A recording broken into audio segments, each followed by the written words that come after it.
ശബരിമല പ്രചാരണ വിഷയമാക്കുന്നത് സംബന്ധിച്ച വിവാദങ്ങൾക്ക് ഉറച്ച മറുപടി നൽകി മുഖ്യ തെരഞ്ഞെടുപ്പ് ഓഫീസർ ടിക്കാറാം മീണ.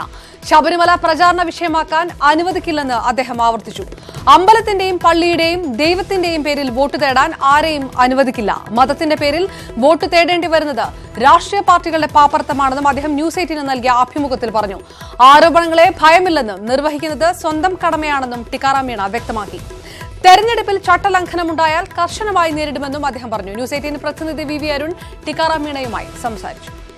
ഒരു മതത്തിൻ്റെ പേര്, ഒരു അമ്പലത്തിൻ്റെ പേര് ഉപയോഗിച്ചുകൊണ്ട് ജനങ്ങളുടെ തമ്മിൽ എന്തെങ്കിലും ഒരു ശത്രുത ഉണ്ടാക്കാനും സ്ഥിതിവിശേഷം കൂടുതൽ വഷളാക്കാനും ശ്രമിക്കുമ്പോൾ അത് തികച്ചും തെറ്റാണ്. അവർക്ക് ഈ മോഡൽ കോഡ് ഓഫ് കണ്ടക്റ്റിനെ പറ്റി വിവരം കുറവായതുകൊണ്ടാണ് ചിലപ്പോൾ ഈ ദുർവ്യാഖ്യാനങ്ങൾ വന്നിട്ടുള്ളത്. ഈ പേരുമാറ്റ ചട്ടത്തിൻ്റെ ഉല്ലംഘനം ഉണ്ടായാൽ വളരെ ശക്തമായിട്ട് നടപടി എടുക്കാൻ ഞാൻ പ്രത്യേകിച്ച് അവർക്ക് നിർദ്ദേശം ഇന്ന് തന്നെ ഒരു ഡിയോ ലെറ്റർ വഴി കൊടുത്തിട്ടുണ്ട്. വിവരങ്ങളുമായി വി അരുൺ തിരുവനന്തപുരത്ത് നിന്ന് ചേർന്നു. അരുൺ, സർവകക്ഷി യോഗം നാളെയാണ്. ഈ വിഷയത്തിനകത്ത് വിയോജിപ്പ് നേരത്തെ തന്നെ വ്യക്തമാക്കിയിരിക്കുന്നു. ബിജെപിയും കോൺഗ്രസും നിയമ നടപടികളിലേക്ക് വേണമെങ്കിൽ പോകുമെന്ന് അറിയിക്കുകയും ചെയ്തിരിക്കുന്നു UDF. ഈ വിഷയത്തിനകത്ത് നിലപാടിൽ യാതൊരു മാറ്റവുമില്ല എന്ന് ആവർത്തിക്കുകയാണോ തെരഞ്ഞെടുപ്പ് ഓഫീസർ? അപർണ, മുഖ്യ തെരഞ്ഞെടുപ്പ് ഓഫീസറുടെ നിലപാട് വളരെ വ്യക്തമാണ്. മതചിഹ്നങ്ങൾ, ആരാധനാലയങ്ങൾ, ദൈവത്തിൻ്റെ പേര് ഇവ തെരഞ്ഞെടുപ്പ് പ്രചരണത്തിൽ ഉപയോഗിക്കുന്നത് ചട്ടലംഘനമാണ്. അത് ഒരു കാരണവശാലും അനുവദിക്കില്ലെന്നാണ് മുഖ്യ തെരഞ്ഞെടുപ്പ് കമ്മീഷണർ ടിക്കാറാം മീണ വീണ്ടും വ്യക്തമാക്കുന്നത്. തനിക്കെതിരെ ചിലർ പരാതി നൽകിയെന്ന വാർത്തകൾ ചൂണ്ടിക്കാട്ടിയപ്പോൾ അത് അവരുടെ കാര്യമാണ്. പക്ഷേ താൻ ചെയ്യുന്നത് നിയമപരമായ നടപടിക്രമങ്ങൾ മാത്രമാണ്. അതിലാരെയും ഭയക്കുന്നില്ല. രാഷ്ട്രീയ പാർട്ടികൾക്ക് പ്രചരണത്തിന് നിരവധി വിഷയങ്ങളുണ്ട്. ദാരിദ്ര്യമുണ്ട്, ജനങ്ങളുടെ വീടും അതടക്കമുള്ള മറ്റു ആവശ്യങ്ങളും നിരവധി വിഷയങ്ങൾ രാഷ്ട്രീയ പാർട്ടികൾക്ക് തെരഞ്ഞെടുപ്പ് രംഗത്ത് ഉപയോഗിക്കാം. ഒരു രാഷ്ട്രീയ പാർട്ടിയുടെയും അജണ്ട നിശ്ചയിക്കാൻ താനാണല്ല. പക്ഷേ ഇത്തരം വിഷയങ്ങൾ, ശബരിമല പോലുള്ള വിശ്വാസത്തിൻ്റെ പേരിലുള്ള വിഷയങ്ങൾ ഉന്നയിക്കുന്നത് രാഷ്ട്രീയ പാപ്പരത്തമെന്ന കടുത്ത വിമർശനമാണ് ഈ എതിർക്കുന്ന രാഷ്ട്രീയ പാർട്ടികൾക്കെതിരെ ടിക്കാറാം മീണ മുന്നോട്ട് വയ്ക്കുന്നത്. അദ്ദേഹം നിലപാടിൽ ഉറച്ചു നിൽക്കുന്നു. കർശന നടപടി തുടരും. ജില്ലാ കളക്ടർമാർക്ക് ഇന്ന് തന്നെ അദ്ദേഹം നിർദ്ദേശം നൽകിയിട്ടുണ്ട്. ഇത്തരത്തിലുള്ള പ്രചരണം ശ്രദ്ധയിൽപ്പെട്ടാൽ അതിനെതിരെ കർശന നടപടി വേണം. നടപടിയെടുക്കുമ്പോൾ ഒരു പക്ഷപാതത്വവും കാണിക്കരുത്. ഒരു രാഷ്ട്രീയ പാർട്ടിയോടും ഒരു പ്രത്യേകതയും കാണിക്കരുത്. കർശനമായ നടപടി വേണം. അത് ലംഘിക്കുന്ന ഉദ്യോഗസ്ഥർക്കെതിരെ നടപടി ഉണ്ടാകുമെന്നും അദ്ദേഹം മുന്നറിയിപ്പ് നൽകുന്നു. ഈ ചട്ടങ്ങൾ, തെരഞ്ഞെടുപ്പ് ചട്ടങ്ങൾ ഉണ്ടാക്കിയത് തെരഞ്ഞെടുപ്പ് കമ്മീഷനല്ല, രാഷ്ട്രീയ പാർട്ടികളുമായുള്ള നിലപാടിൽ ഉറച്ച മുഖ്യ തെരഞ്ഞെടുപ്പ് ഓഫീസർ ടിക്കാറാം മീണ. ശബരിമല വിഷയത്തിൽ UDF നേതാക്കളെയും BJPയെയും പൂർണ്ണമായി തള്ളി ശശി തരൂർ. ശബരിമല പ്രചാരണ വിഷയമാക്കരുതെന്ന തെരഞ്ഞെടുപ്പ് ഓഫീസറുടെ നിർദ്ദേശം സ്വാഗതം ചെയ്യുന്നതായി തരൂർ പറഞ്ഞു. തെരഞ്ഞെടുപ്പ് കമ്മീഷന്റെ നിർദ്ദേശത്തിനെതിരെ പ്രതിപക്ഷ നേതാവടക്കം നേരത്തെ രംഗത്ത് വന്നിരുന്നു. ശബരിമല തെരഞ്ഞെടുപ്പ് വിഷയമാക്കരുതെന്ന നിർദ്ദേശത്തിൽ ഏറെ സന്തോഷമുണ്ടെന്ന് തരൂർ. ശബരിമല രാഷ്ട്രീയ വിഷയമല്ല, ഭരണഘടനാ പ്രശ്നവും വിശ്വാസത്തിന്റെ വിഷയവുമാണ്. ശബരിമല വിഷയം തെരുവിലേക്ക് വലിച്ചിഴച്ച ഏക പാർട്ടി BJP ആണെന്നും തരൂർ കുറ്റപ്പെടുത്തി. No, I welcome this decision by the Election Commission. I think it's absolutely the right interpretation. We have always argued that Shabarimala is either a constitutional issue or a religious issue. It is not a political issue. The only party that has blatantly politicized Shabarimala is the BJP. കോടതി വഴിയോ parliament പാസാക്കുന്ന നിയമം വഴിയോ മാത്രമേ പ്രശ്നം പരിഹരിക്കാൻ കഴിയൂ. ലോക്സഭയിൽ ഭൂരിപക്ഷമുള്ള BJP ആ വഴിക്ക് ഒരു ശ്രമവും നടത്തിയില്ലെന്നും തരൂർ പറഞ്ഞു. ശബരിമല തെരഞ്ഞെടുപ്പ് വിഷയമാക്കരുതെന്ന നിർദ്ദേശത്തിനെതിരെ പ്രതിപക്ഷ നേതാവ് രമേശ് ചെന്നിത്തല അടക്കമുള്ളവർ രംഗത്ത് വന്നിരുന്നു. ശബരിമല വിഷയം എന്ന് പറഞ്ഞാൽ കേരളത്തിൽ നടന്നൊരു സംഭവമാണ്. അതൊരു ക്രമസമാധാന പ്രശ്നം ഉൾപ്പെടെയുള്ള കാര്യങ്ങൾ അതിലുണ്ട്. അത് ചർച്ച ചെയ്യപ്പെടാൻ പാടില്ല എന്ന് പറയുന്നതിനകത്ത് എന്ത് പ്രസക്തിയാണുള്ളതെന്ന് എനിക്കറിയില്ല. കേരളത്തിലെ ശബരിമല വിഷയം സംസാരിക്കാൻ ചർച്ച ചെയ്യപ്പെടാൻ പാടില്ല എന്ന് പറയുന്നത് തികച്ചും അന്യായമാണ്. വിഷയത്തിൽ പഠിച്ച ശേഷം പ്രതികരിക്കാമെന്നാണ് KPCC അധ്യക്ഷൻ മുല്ലപ്പള്ളി രാമചന്ദ്രന്റെ നിലപാട്. ഞാൻ അതേക്കുറിച്ച് ഇപ്പോഴൊന്നും പറയാൻ പ്രതികരിക്കാൻ തയ്യാറാവുന്നില്ല. കുറച്ചുകൂടി പഠിച്ച ശേഷം അതിന്റെ നിയമവശങ്ങൾ എന്താണെന്ന് ആലോചിച്ച ശേഷം മാത്രമേ എനിക്ക് പ്രതികരിക്കാൻ സാധിക്കുകയുള്ളൂ. വിവിധ ബ്യൂറോകൾക്കൊപ്പം ന്യൂസ് 18 തിരുവനന്തപുരം. ശബരിമല തെരഞ്ഞെടുപ്പിൽ പ്രചാരണ വിഷയമാകുമെന്ന് കുമ്മനം രാജശേഖരൻ. ശബരിമല ചർച്ച ചെയ്യുന്നത് വിലക്കിയ തെരഞ്ഞെടുപ്പ് ഓഫീസറുടെ നടപടിക്കെതിരെ പരാതി നൽകി മിസോറാം ഗവർണർ പദവി ഒഴിഞ്ഞു മടങ്ങിയെത്തിയ കുമ്മനം രാജശേഖരന് തലസ്ഥാനത്ത് BJP പ്രവർത്തകർ വലിയ വരവേൽപ്പാണ് നൽകിയത്.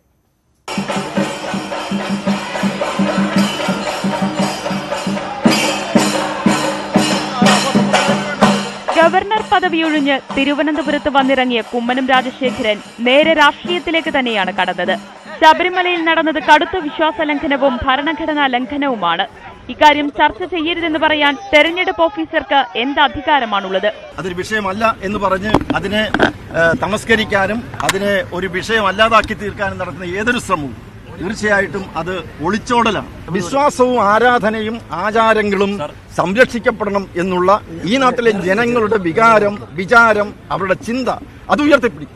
വിമാനത്താവളത്തിൽ നിന്ന് തുറന്ന വാഹനത്തിൽ ബൈക്ക് റാലിയുടെ അകമ്പടിയോടെയായിരുന്നു പഴവങ്ങാടി ഗണപതി ക്ഷേത്രത്തിലേക്കുള്ള യാത്ര. പിന്നീട് പാർട്ടി സംസ്ഥാന കമ്മിറ്റി ഓഫീസിൽ നേതാക്കളുമായി കുമ്മനം കൂടിക്കാഴ്ച നടത്തി. ന്യൂസ് 18 തിരുവനന്തപുരം. പിളരുന്ന രണ്ടില.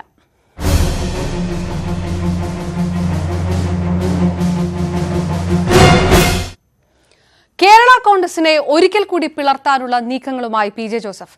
വിട്ടുവീഴ്ചയില്ലെന്ന പ്രഖ്യാപനത്തോടെ കെ.എം. മാണിക്കൊപ്പമുള്ളവർ കോട്ടയത്ത് തോമസ് ചാഴിക്കാടിന് വേണ്ടി പ്രചാരണം തുടങ്ങി. തോമസ് ചാഴിക്കാടിന്റെ സ്ഥാനാർത്ഥിത്വത്തിൽ കോൺഗ്രസ് മണ്ഡലം കമ്മിറ്റി യോഗത്തിൽ എതിർപ്പുയർന്നു. ജോസഫ് നാളെ യു.ഡി.എഫ് നേതാക്കളുമായി നിർണായക ചർച്ചകൾ നടത്തും. കേരള കോൺഗ്രസ് മറ്റൊരു പിളർപ്പിനുകൂടി ഒരുങ്ങുന്നു എന്ന വികാരമാണ് പാലായിലെയും തൊടുപുഴയിലെയും നേതാക്കളുടെ വസതികളിൽ. ഒരു വിട്ടുവീഴ്ചയ്ക്കും മാണിയോടൊപ്പമുള്ള നേതാക്കൾ തയ്യാറല്ല. തീരുമാനം അന്തിമമാണെന്ന സന്ദേശമാണ് ജോസ് കെ മാണി നൽകിയത്. നമ്മുടെ സ്ഥാനാർത്ഥി തോമസ് ചാഴികാടനെ ലോക്സഭാ സ്ഥാനാർത്ഥിയായിട്ട് കേരള കോൺഗ്രസ് പാർട്ടിയുടെ ചെയർമാൻ പ്രഖ്യാപിക്കുകയുണ്ടായി. അദ്ദേഹത്തിൻ്റെ ഈ പറഞ്ഞ പാർട്ടി ചെയർമാൻ ഈ കാര്യങ്ങളിൽ എല്ലാവരോടും വിശദീകരിക്കുകയുണ്ടായി. ജോസ് കെ മാണി ഏകാധിപതിയെപ്പോലെ പെരുമാറുന്നു എന്നാണ് ജോസഫ് വിഭാഗം നേതാക്കളുടെ പ്രതികരണം. നിരാശയും ദേഷ്യവും മറച്ചുവെക്കാതെയാണ് അവരുടെ പ്രതികരണം. ഈ തെരഞ്ഞെടുപ്പിൽ പി.ജെ. ജോസഫിന് സീറ്റ് ലഭിക്കുക എന്നുള്ളത് ഒരു പൊതുവികാരമായി തന്നെ ഉയർന്നു വരികയും ചെയ്തിരുന്നു. പക്ഷേ പാർട്ടിയുടെ തീരുമാനം, പാർട്ടിയുടെ വർക്കിംഗ് ചെയർമാൻ ശ്രീ പി.ജെ. ജോസഫിന് സീറ്റ് നിഷേധിക്കുന്ന വിധത്തിലാണ് വന്നത് എന്ന് സാഹചര്യം ഉണ്ടായപ്പോൾ ജോസ് കെ മാണിക്കെതിരെ കടുത്ത വാക്കുകളുമായാണ് മുതിർന്ന നേതാവ് ടി.യു. കുരുവിള മാധ്യമങ്ങളെ കണ്ടത്. അദ്ദേഹത്തിന് ഈ പാർട്ടിയെ പിളർത്തിക്കൊണ്ട് അദ്ദേഹത്തിന് ഏകാധിപത്യമായി ഈ പാർട്ടിയിൽ മുമ്പോട്ട് കൊണ്ടുപോകാനുള്ളൊരു ശ്രമമാണ് അദ്ദേഹത്തിൻ്റെ ശ്രമം. അദ്ദേഹത്തെ ആരും ക്വസ്റ്റ്യൻ ചെയ്യാൻ പാടില്ല എന്നുള്ള രീതിയിലാണ് പോക്ക്. ഇന്ന് രാത്രി തിരുവനന്തപുരത്തെത്തുന്ന പി.ജെ. ജോസഫ് നാളെ യു.ഡി.എഫിലെ മറ്റ് കക്ഷികളുമായി നിർണായക കൂടിയാലോചനകൾ നടത്തും. യു.ഡി.എഫ് നേതൃത്വം ഇടപെട്ട് തന്റെ സ്ഥാനാർത്ഥിത്വം അംഗീകരിപ്പിക്കണമെന്നാണ് ജോസഫിന്റെ നിലപാട്.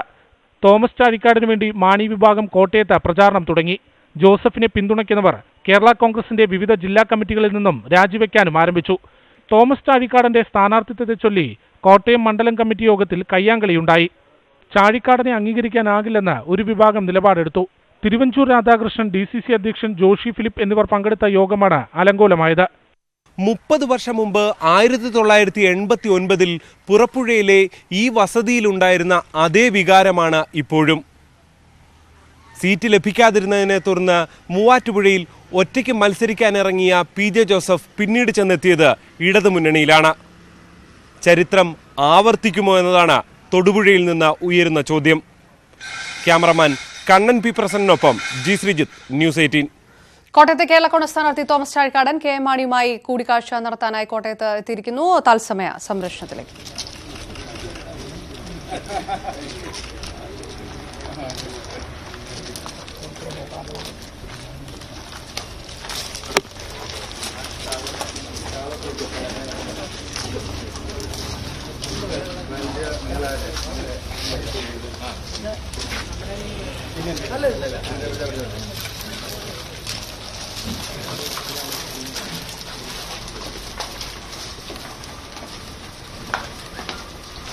കോട്ടയത്ത് നിന്ന് കൂടുതൽ വിവരങ്ങളുമായി ശ്യാം ദേവരാജ് ചേർന്നു. ശ്യാം, കോൺഗ്രസ് കോട്ടയം മണ്ഡലം കമ്മിറ്റി യോഗത്തിൽ തോമസ് ചാഴിക്കാടനെതിരെ എതിർപ്പുയർന്നു എന്നുള്ള വാർത്തകൾ പുറത്തുവരുന്ന സമയത്തു കൂടിയാണ് തോമസ് ചാഴിക്കാടൻ കെ.എം. മാണിയുമായി കൂടിക്കാഴ്ച നടത്തുന്നത്. എന്തെല്ലാം അടിയൊഴുക്കുകളാണ് സംഭവിച്ചുകൊണ്ടിരിക്കുന്നത് ഇപ്പോൾ കോട്ടയത്ത്? സ്ഥാനാർത്ഥികളതിന് തൊട്ട് പിന്നാലെ ആദ്യം പ്രതിഷേധവുമായിട്ടത് ജോസഫ് ഗ്രൂപ്പ് തന്നെയാണ്. കെ.എം. മാണിക്കുള്ളിലെ കേരള കോൺഗ്രസ് മാണി വിഭാഗത്തിനുള്ളിലെ ജോസഫ് ഗ്രൂപ്പ് തന്നെയാണ് ആദ്യം പ്രതിഷേധവുമായിട്ടത്. അതിന് തൊട്ട് പിന്നാലെ ഇന്ന് കോൺഗ്രസും പ്രതിഷേധം നടത്തി. അതിന്റെ അലയൊലികൾ കോൺഗ്രസിൽ ഇപ്പോഴും തുടരുകയാണ്. അതിന്റെ ആദ്യഘട്ടമാണ് ഇന്ന് കാണുന്നത്. കോൺഗ്രസിന്റെ രാവിലെ കോൺഗ്രസ് DCC യോഗം മാറ്റി, ഇന്ന് ചേരാനിരുന്ന DCC യോഗം മാറ്റിവെച്ചിരുന്നു. ഇത് പിന്നീട് ജില്ലാ UDF യോഗം ചേർന്നതിന് ശേഷം മാത്രം ചേർന്നാൽ മതിയെന്നായിരുന്നു തീരുമാനം. ഇന്ന് ഉച്ചയ്ക്ക് കോൺഗ്രസിന്റെ കോട്ടയം മണ്ഡലം കമ്മിറ്റി യോഗം ചേർന്നു. ഇതിൽ ചില അസ്വാരസ്യങ്ങളും വാക്കുകൾക്കും ഉണ്ടായി. തുടർന്ന് യോഗം അലങ്കോലമായി. തോമസ് ചാഴിക്കാടൻ ദുർബലനായ സ്ഥാനാർത്ഥിയാണെന്നും CPM സഹായിക്കാനാണ് കോട്ടമണ്ഡലത്തിലെ CPM സ്ഥാനാർത്ഥിയെ സഹായിക്കാൻ വേണ്ടിയാണ് തോമസ് ചാഴിക്കാടനെ പോലെ ജയസാധ്യത ഇല്ലാത്തൊരു സ്ഥാനാർത്ഥിയെ കോട്ടമണ്ഡലത്തിൽ സ്ഥാനാർത്ഥിയാക്കിയതെന്നുമാണ് കോൺഗ്രസിലെ ഒരു ഉയർത്തുന്ന ആരോപണം. ഇത്തരം ആരോപണങ്ങളെല്ലാം ഇന്ന് മുതൽ പല വഴിക്കായി തോമസ് ചാഴിക്കാടനെതിരെയൊക്കെ വീഴുന്നു. ഇതിന് പിന്നാലെയാണ് ഇപ്പോൾ തോമസ് ചാഴിക്കാടൻ KM മാണിയെ കാണാനെത്തിയത്. തോമസ് ചാഴിക്കാടൻ കോൺഗ്രസിന്റെ പ്രതിഷേധം. അതേസമയത്ത് തോമസ് ചാഴിക്കാടൻ KM മാണിയുമായി കൂടിക്കാഴ്ച നടത്തുന്നു. കോട്ടയത്ത് നിന്ന് വിശദാംശങ്ങളാണ് ശ്യാം ദേവരാജ് നൽകിയത്. കേരള കോൺഗ്രസിലെ പ്രശ്നങ്ങൾ ഒന്നും അവസാനിച്ചിട്ടില്ലെന്നും എല്ലാം ശുഭകരമാകുമെന്നും PJ ജോസഫ്. UDF നേതാക്കളുമായി ചർച്ച നടത്താനായി തിരുവനന്തപുരത്തേക്ക് തിരിക്കും മുൻപായിരുന്നു ജോസഫിന്റെ പ്രതികരണം. UDF നേതാക്കളുമായി ഞാൻ ചർച്ച നടത്തും. അതിന്റെ അടിസ്ഥാനത്തിൽ അല്ല, അത് കോൺഗ്രസ് നേതാക്കന്മാരെ കാണും. എല്ലാം ശുഭമായി പര്യവസാനിക്കും എന്ന് ഇടുക്കി മത്സരിക്കാൻ വല്ല സാധ്യതയുണ്ടോ സാറേ? കൂടുതൽ വിവരങ്ങളുമായി കോട്ടയത്ത് നിന്ന് G ശ്രീജിത്ത് എന്നു. ശ്രീജിത്ത്, വിഷയത്തിനകത്ത് വേണ്ടി വന്നാൽ ഇടപെടുമെന്നുള്ള UDF നേതാക്കളുടെ വാക്കുകൾ അങ്ങനെ നിൽക്കുന്നു. ഇടുക്കി സീറ്റിലേക്ക് മത്സരിക്കാനുള്ള സാധ്യത എത്രത്തോളം ഉണ്ടെന്നുള്ള സൂചനകളാണ് ലഭ്യമാകുന്നത് ജോസഫ്? മത്സരത്തെക്കുറിച്ചല്ല, അതിനപ്പുറത്തേക്ക് ഈ വിഷയം എങ്ങനെ പരിഹരിക്കുമെന്നതിനെ കുറിച്ചാണ് ആദ്യഘട്ടത്തിൽ ചർച്ച നടക്കുന്നത്. എന്തായാലും ജോസഫ് പറഞ്ഞ ഏറ്റവും പ്രധാനപ്പെട്ട ഒരു വരി, ഒരു വിഷയങ്ങളും ഒന്നും അവസാനിച്ചിട്ടില്ല, എല്ലാം ശുഭകരമായി ഇനിയും അവസാനിക്കുമെന്ന പ്രതീക്ഷയാണ് ജോസഫ് പങ്കുവച്ചത്. അതായത് കോട്ടയത്തെ സ്ഥാനാർത്ഥി നിർണയം അടക്കം പൂർത്തിയാക്കി KM മാണി മുന്നോട്ട് പോകുമ്പോഴാണ് PJ ജോസഫ് ഈ നിലപാട് വീണ്ടും ആവർത്തിക്കുന്നത്.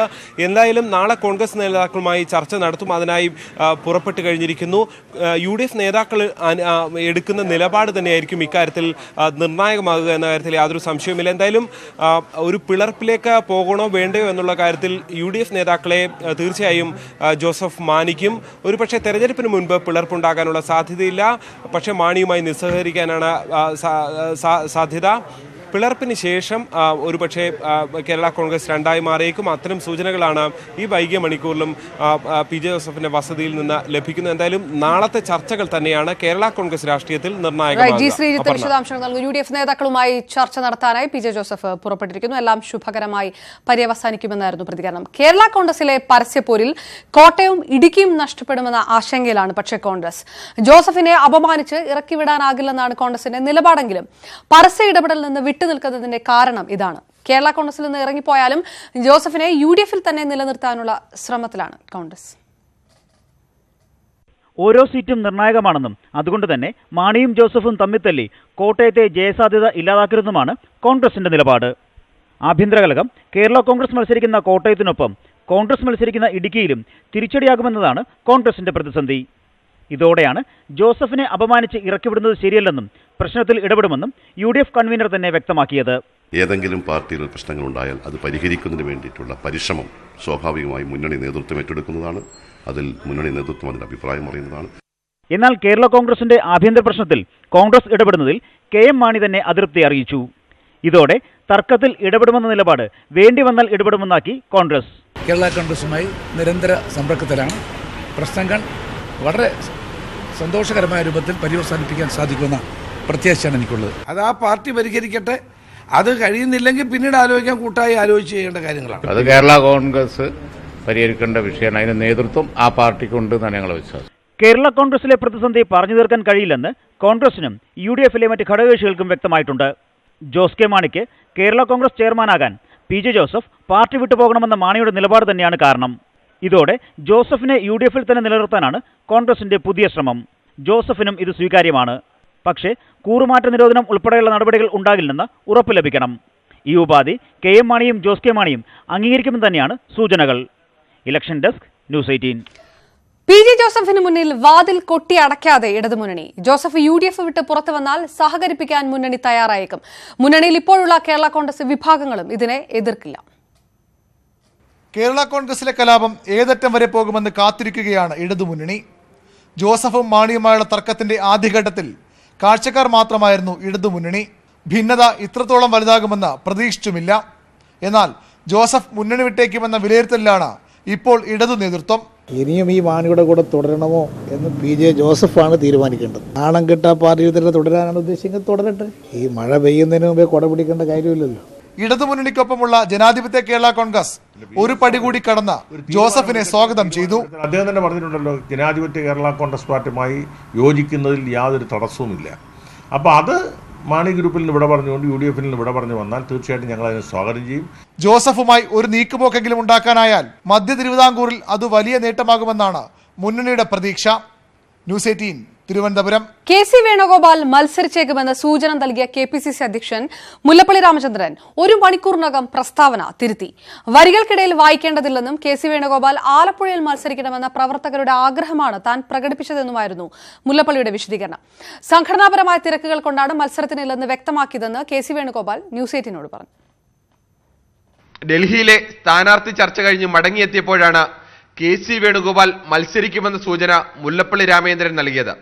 ആലപ്പുഴയിൽ നിന്ന് മത്സരിക്കില്ലെന്നാണ് KC വേണുഗോപാൽ പറഞ്ഞതെന്നും അതിനെ മറ്റെവിടെയും മത്സരിക്കില്ലെന്ന് വ്യാഖ്യാനിക്കേണ്ടതില്ലെന്നുമായിരുന്നു മുല്ലപ്പള്ളിയുടെ പ്രതികരണം. ഇക്കാര്യത്തിൽ തീരുമാനമെടുക്കേണ്ട അഖിലേന്ത്യാ കോൺഗ്രസ് കമ്മിറ്റിയുടെ അധ്യക്ഷനാണ്. ഞാൻ അതേക്കുറിച്ച് മുൻവിധിയോടുകൂടി എന്തും പറയാൻ ആഗ്രഹിക്കുന്നില്ല.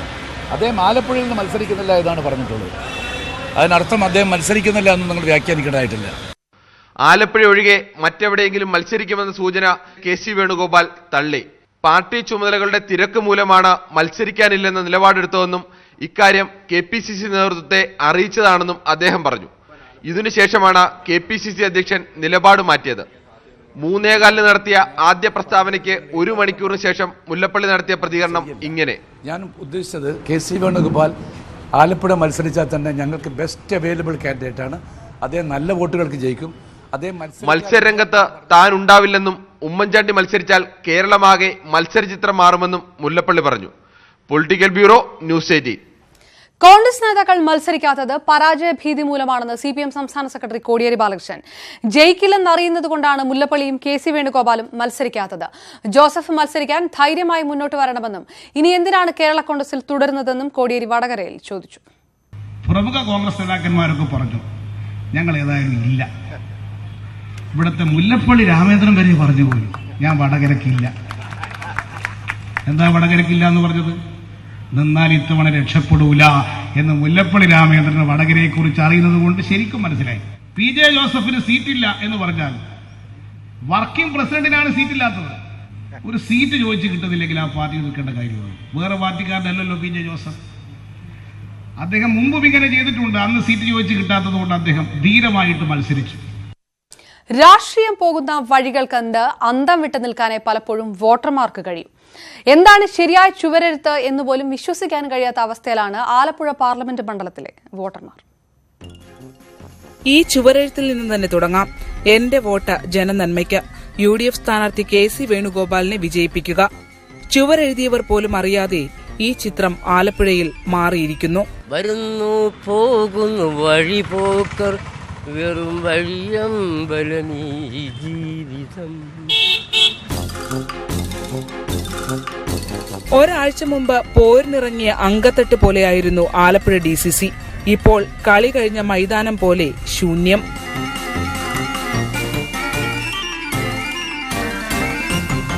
ഇത് കണ്ട് സാധാരണക്കാരൻ ഇങ്ങനെ വിലയിരുത്തുന്നു. ഇത് കാണുമ്പോൾ എനിക്ക് തോന്നുന്നത് നമ്മൾ വേലയെടുത്താൽ ജീവിക്കാം, അത്രേ എനിക്ക് പറയാനുള്ളത്. പിന്നെ ആൾക്കാർ വന്ന് ചോദിക്കും സ്ഥാനാർത്ഥി എന്ന് പറയുമ്പോഴത്തേക്ക് സ്ഥാനത്തിന് വേണ്ടിയുള്ള ആർത്ഥി. ഇനി വോട്ടറുടെ താത്വികമായ ഒരു അവലോകനം. അങ്ങനെയല്ല ഞാൻ പറഞ്ഞത്.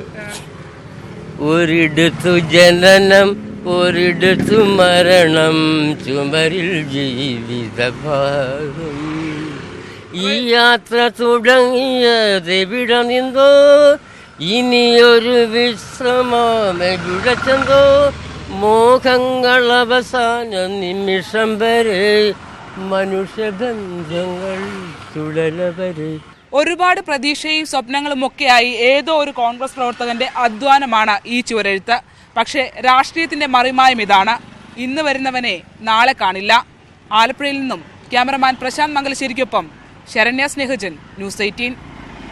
ഭരണപരാജയത്തിൽ നിന്ന് ശ്രദ്ധ തിരിക്കാൻ മോദി ദേശീയതയെ ചൂഷണം ചെയ്യുകയാണെന്ന് കോൺഗ്രസ്. ദേശീയത ഉയർത്തിയുള്ള ബിജെപിയുടെ പ്രചാരണത്തിന് റഫാൽ അഴിമതിയും കാർഷിക പ്രതിസന്ധിയും തൊഴിലില്ലായ്മയും ഉയർത്തി മറുപടി നൽകാൻ അഹമ്മദാബാദിൽ ചേർന്ന കോൺഗ്രസ് പ്രവർത്തക സമിതി തീരുമാനിച്ചു. ജനറൽ സെക്രട്ടറി ആയ ശേഷം നടന്ന ആദ്യ പ്രവർത്തക സമിതി യോഗത്തിൽ പ്രിയങ്ക ഗാന്ധിയും പങ്കെടുത്തു. അതിനിടെ കോൺഗ്രസുമായി ഒരു സംസ്ഥാനത്തും BSP സഖ്യത്തിനില്ലെന്ന് മായാവതി പ്രഖ്യാപിച്ചു. മോഡിയുടെയും അമിത്ഷായുടെയും തട്ടകമായ ഗുജറാത്തിൽ കോൺഗ്രസിന്റെ കരുത്ത് തെളിയിച്ചുകൊണ്ടായിരുന്നു പ്രവർത്തക സമിതി യോഗം.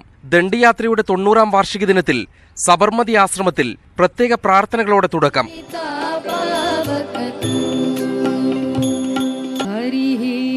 റഫാൽ മുഖ്യ പ്രചാരണായുധമാക്കണമെന്ന് പ്രവർത്തക സമിതിയിൽ സോണിയാഗാന്ധി നിർദ്ദേശിച്ചു. BJPയുടെ ദേശീയതാ പ്രചാരണത്തിന് തടയിടാൻ റഫാൽ, തൊഴിലില്ലായ്മ, കാർഷിക പ്രതിസന്ധി, നോട്ട് അസാധുവാക്കൽ, GST തുടങ്ങിയ വിഷയങ്ങൾ കോൺഗ്രസ് ഉന്നയിക്കും. ഭരണപരാജയത്തിൽ നിന്ന് ശ്രദ്ധ തിരിക്കാനാണ് മോഡി രാജ്യസുരക്ഷയെ ചൂഷണം ചെയ്യുന്നതെന്ന് പ്രവർത്തക സമിതി പാസാക്കിയ പ്രമേയത്തിൽ കുറ്റപ്പെടുത്തി. പുതിയ പ്രചാരണ തന്ത്രം പ്രതിഫലിക്കുന്നതായി പൊതുസമ്മേളനത്തിലെ രാഹുൽ ഗാന്ധിയുടെ പ്രസംഗം. Narendra Modi ji make in India की बात करते हैं, स्टार्टअप इंडिया की बात करते हैं, मगर सच्चाई ये है कि आज हिंदुस्तान का युवा अलग अलग प्रदेशों में रोजगार ढूंढते. नरेंद्र मोदी जी 3,50,000 करोड़ रुपए 15 लोगों का कर्जा माफ कर सकते हैं, हिंदुस्तान के सबसे अमीर लोगों का, मगर हिंदुस्तान के किसान कर्जा माफ कर सकते. സജീവ രാഷ്ട്രീയത്തിലിറങ്ങിയ ശേഷമുള്ള ആദ്യ റാലിയിൽ പ്രിയങ്ക ഗാന്ധി മോഡി സർക്കാരിന്റെ വാഗ്ദാന ലംഘനങ്ങൾക്കെതിരെ രൂക്ഷ വിമർശനം ഉന്നയിച്ചു. जो 2 करोड़ रोजगार जिनका उन्होंने आपको वचन दिया था, वो रोजगार कहाँ है? उनसे पूछिए कि जो 15 लाख आपके खाते में आने थे, वो 15 लाख कहाँ गए? जिन महिलाओं की सुरक्षा की बात करते थे, उन महिलाओं को किसने पूछा है इन 5 सालों में? सही सवाल करिए इस चुनाव में. പാട്ടീദാർ സമരനേതാവ് ഹാർദിക് പട്ടേൽ കോൺഗ്രസിൽ ചേർന്നു. ജാംനഗർ മണ്ഡലത്തിൽ നിന്ന് ഹാർദിക് മത്സരിക്കും. അതിനിടെ ഒരു സംസ്ഥാനത്തും കോൺഗ്രസുമായി സഖ്യത്തിനില്ലെന്ന് BSP അധ്യക്ഷ മായാവതി പ്രഖ്യാപിച്ചു.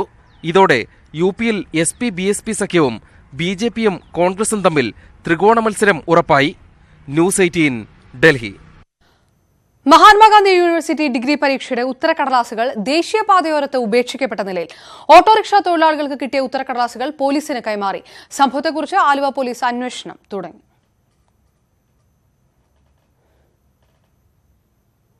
എഞ്ചിനീയറിംഗ് പ്രവേശന പരീക്ഷാ തീയതി മാറ്റി. ഏപ്രിൽ 27, 28 തീയതികളിലേക്കാണ് പരീക്ഷ മാറ്റിയത്. ഏപ്രിൽ 22, 23 തീയതികളിൽ പരീക്ഷ നടത്താനായിരുന്നു മുൻ തീരുമാനം. 23-ന് വോട്ടെടുപ്പ് ആയതിനാലാണ് പരീക്ഷാ തീയതി മാറ്റിയത്. തിരുവല്ലയിൽ വിദ്യാർത്ഥിനിയെ നടുറോഡിൽ കുത്തിവീഴ്ത്തി പെട്രോൾ ഒഴിച്ച് തീ കൊളുത്തി. ആക്രമണം നടത്തിയ കുമ്പനാട് സ്വദേശി അജിൻ റെജി മാത്യുവിനെ പോലീസ് കസ്റ്റഡിയിലെടുത്തു. ഗുരുതരാവസ്ഥയിലായ വിദ്യാർത്ഥിനിയെ എറണാകുളത്തെ സ്വകാര്യ ആശുപത്രിയിലേക്ക് മാറ്റി. പെൺകുട്ടിക്ക് 60% പൊള്ളലേറ്റെന്ന് പത്തനംതിട്ട SP പറഞ്ഞു. സാമൂഹിക മാധ്യമങ്ങൾ വഴി വർഷങ്ങളായി നിരവധി സ്ത്രീകളെ വലയിലാക്കി പീഡിപ്പിച്ച സംഘം അറസ്റ്റിൽ. തമിഴ്നാട്ടിലെ പൊള്ളാച്ചിയിലെ വൻ സെക്സ് റാക്കറ്റാണ് പിടിയിലായത്. തെരഞ്ഞെടുപ്പ് അടുത്തിരിക്കെ സംഭവം രാഷ്ട്രീയ വിവാദവുമായി. ഒരു പെൺകുട്ടി പരാതിപ്പെടാൻ ധൈര്യം കാട്ടിയതോടെയാണ് വൻ സെക്സ് റാക്കറ്റ് കുടുങ്ങിയത്. ആദ്യം അറസ്റ്റിലായ 4 ചെറുപ്പക്കാരുടെ മൊബൈലുകളിൽ നിന്ന് പോലീസ് കണ്ടെത്തിയത് 40ഓളം സ്ത്രീകളെ പീഡിപ്പിച്ച ദൃശ്യങ്ങൾ. പെൺകുട്ടികൾ ദയക്കായി യാചിക്കുന്ന ദൃശ്യങ്ങൾ മനസ്സാക്ഷി ഉലയ്ക്കുന്നതാണെന്ന് പോലീസ്. വ്യാജ ഫേസ്ബുക്ക് അക്കൗണ്ടുകളിലൂടെ സൗഹൃദം സ്ഥാപിച്ചാണ് സംഘം പെൺകുട്ടികളെ വലയിലാക്കിയിരുന്നത്. പ്രതികളിൽ ഒരാൾ AADMKയുടെ പ്രാദേശിക നേതാവാണെന്ന വിവരം പുറത്തുവന്നതോടെ സംഭവം രാഷ്ട്രീയ വിവാദമായി. ഉന്നത സ്വാധീനമുള്ള പ്രതികൾക്കെതിരെ കർശന നടപടിയുണ്ടായില്ലെങ്കിൽ വ്യാപക പ്രക്ഷോഭം നടത്തുമെന്ന് ADMK നേതാവ് വൈക്കോ അറിയിച്ചു. പ്രതികൾക്കെതിരെ ഇനിയും ബലാത്സംഗ കുറ്റം ചുമത്തിയിട്ടില്ല. സെക്സ് റാക്കറ്റിൽ കൂടുതൽ അംഗങ്ങൾ ഉണ്ടാകാമെന്നും പോലീസ് കരുതുന്നു. തമിഴ്നാട്ടിലെ ചലച്ചിത്ര പ്രവർത്തകരടക്കം കുറ്റക്കാർക്കെതിരെ കർശന നടപടി ആവശ്യപ്പെട്ട് രംഗത്തെത്തി. News desk, news 18.